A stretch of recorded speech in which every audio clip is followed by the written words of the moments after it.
गुरु नानक देव जी का चरित्र दैवीय प्रकाश से जीवन पर्यंत आलोकित रहा।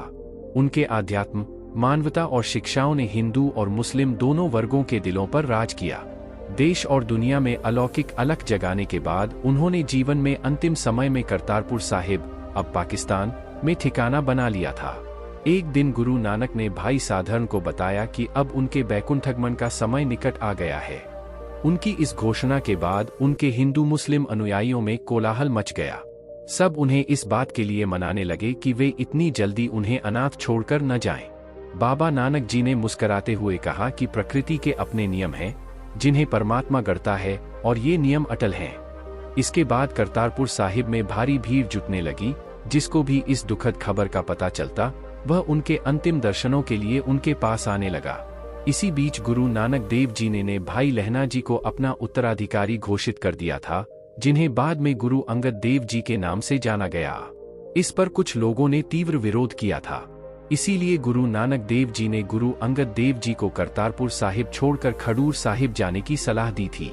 बाबा नानक देव जी का कटक पूर्णमासी 15 अप्रैल 1469 के दिन पंजाब में राय भोई की तलवंडी, वर्तमान ननकाना साहिब, में अवतरण हुआ था और उन्होंने 70 वर्षों तक आध्यात्मिक लीलाएं रचते हुए 22 सितंबर 1539 को करतारपुर साहिब में अपना नश्वर शरीर त्याग दिया।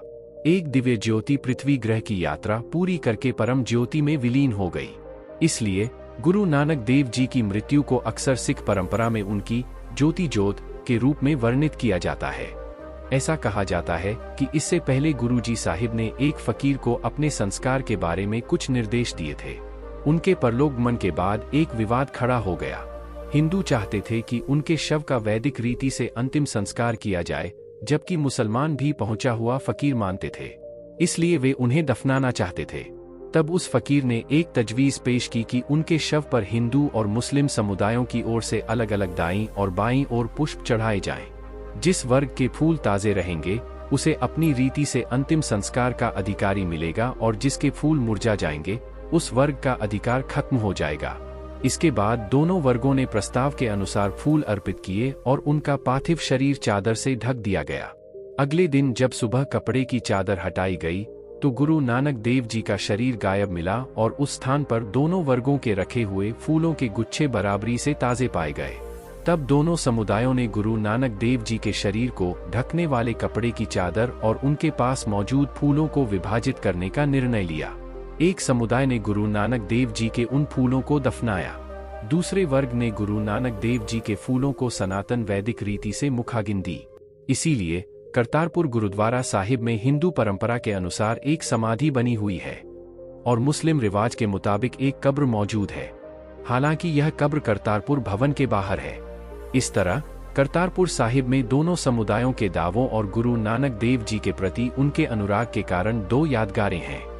हालांकि उसके बाद 1684 में मां रावी नदी भयंकर रूप से क्रोधित हुई और उस प्रलयकारी बाढ़ में वह कब्र और समाधि दोनों बह गए। गुरु के बेदी वंशजों ने रावी नदी के बाईं ओर एक और स्मारक बनवाया।